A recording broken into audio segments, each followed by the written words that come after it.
Assalamualaikum warahmatullahi wabarakatuh. Perkenalkan, nama saya Ivan. Sini saya akan menjelaskan tentang hematopoiesis. Definisi hematopoiesis adalah merupakan proses pembentukan sel-sel darah dalam organ pembentukan sel darah, terutama dalam sumsum tulang dan organ lainnya. Pada prosesnya terjadi proliferasi, maturasi, dan diferensiasi sel yang terjadi secara serentak. Kemudian pengertian dan perbedaan proliferasi, diferensiasi, dan self-renewal. Yang pertama, proliferasi adalah kemampuan sel membela dan memperbanyak diri. Yang kedua, diferensiasi adalah mematangkan diri menjadi sel-sel dengan fungsi tertentu. Yang ketiga, sel renewal adalah memperbaharui diri sendiri sehingga tidak akan pernah habis meskipun terus membela. Adapun perbedaannya adalah yang pertama, untuk proliferasi mempunyai kemampuan membela atau memperbanyak diri dengan adanya stimulasi mekanisme dari regulasi dan beberapa sitokin dan profaktor. Kemudian yang kedua, diferensiasi mempunyai kemampuan untuk bisa merubah dirinya sendiri menjadi sel yang spesifik dan fungsional. Yang ketiga, sel renewal mempunyai kemampuan memperbaharui dirinya sendiri. Kemudian hematopoiesis prenatal yang ketiga, yaitu masa fetal. Hematopoiesis prenatal adalah perubahan tempat hematopoiesis dari yolk sac ke hati, kemudian ke sumsum tulang. Hematopoiesis ini memiliki 3 fase, yaitu yang pertama fase mesoblastik yang terjadi di embryonal yolk sac.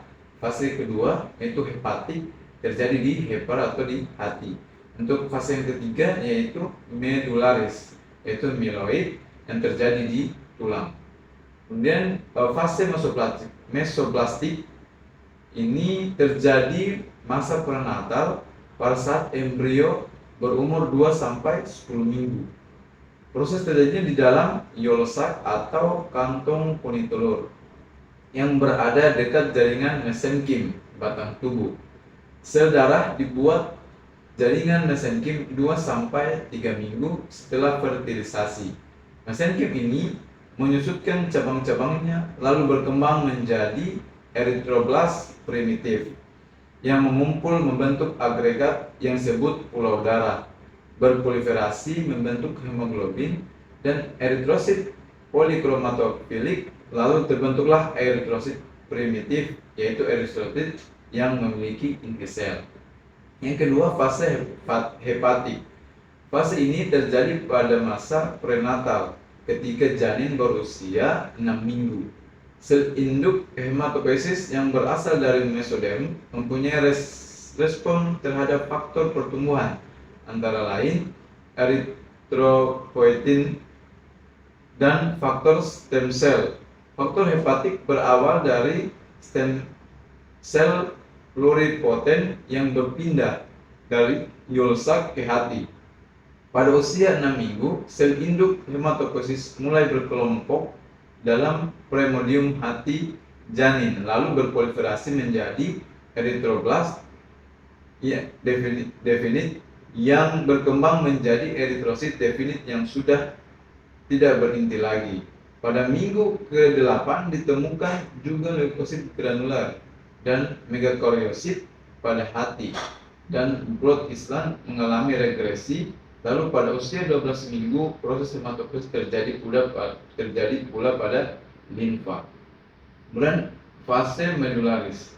Fase ini dimulai saat rangka janin sudah terbentuk, yaitu sekitar minggu ke-20.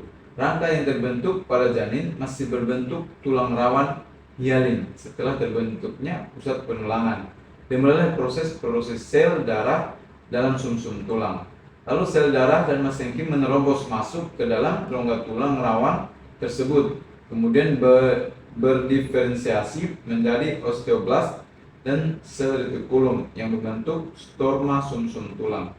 Karena hal tersebut terjadi pula penurunan produksi sel darah pada hati dan limfa.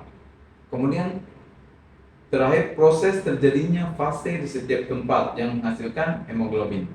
Yaitu hemoglobin yang terbentuk pada fase mesoblastik adalah hepatik dan medularis, yaitu di setiap tempat menghasilkan hemoglobin.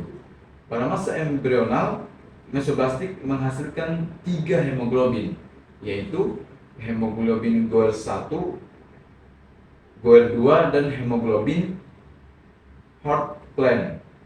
Pada fase vital menghasilkan 1 hemoglobin, yaitu HbF. Pada dewasa terjadi pemindahan proses hematopoiesis di tulang dan semakin terjadi pematangan atau maturisasi dari sel eritrosit. Kemudian hemoglobin A, rantai alfa dan beta. Mungkin itu saja yang perlu saya sampaikan, lebih dan kurang dimaafkan. Assalamualaikum warahmatullahi wabarakatuh.